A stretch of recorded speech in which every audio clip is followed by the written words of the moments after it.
Latkes are a popular dish made during Hanukkah. It's traditional, nostalgic, and so very delicious. I mean, frying grated potatoes in a copious amount of oil can't be anything but lip-smacking. But today's popular potato latkes are not as traditional as many people think.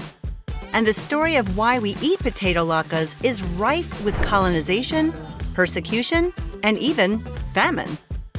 When did people start using potatoes to make latkes?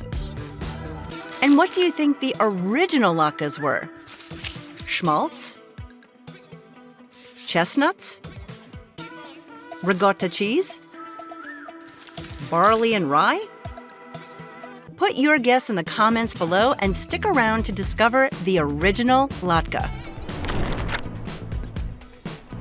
Latkes aren't a special Hanukkah food because they taste good.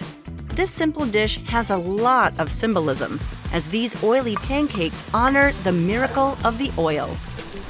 According to Jewish tradition, the leader of the Maccabean revolt, Judah Maccabee, lit a menorah with only enough olive oil to last a single night.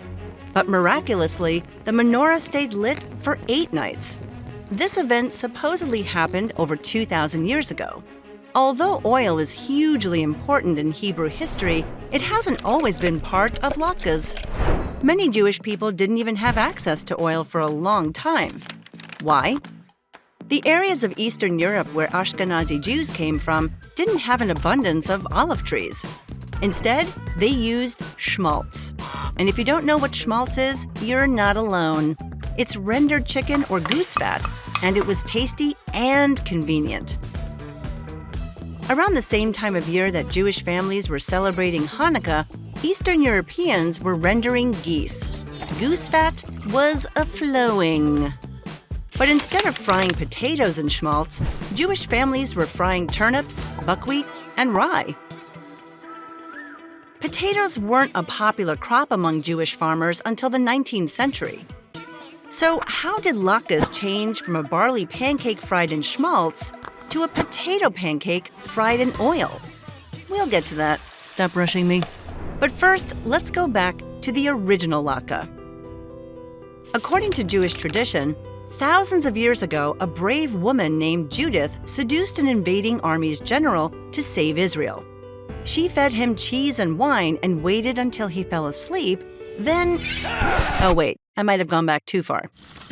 But the story of Judith is key to latkes.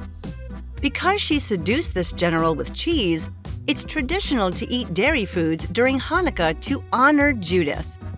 This leads us to the answer to our quiz. While barley, schmaltz, and even chestnuts have been used to make latkes, the original latke was ricotta and olive oil. And it was invented in Italy. Surprise, surprise. When the Spanish exiled the Jews from Sicily, they brought this delicious dish to Rome.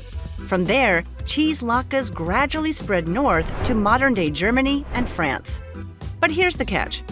The farther north ricotta latkes migrated, the harder it was to find dairy and olive oil.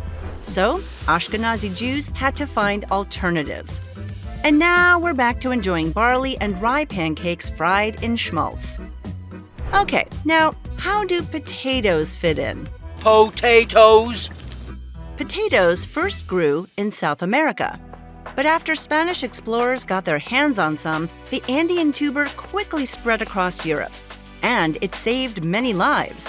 From the 1500s through the 1800s, many Europeans died in famines.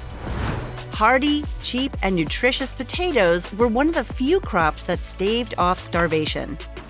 You like potatoes, Bobby? And it didn't take long for Jewish farmers to start cultivating and eating this foreign crop.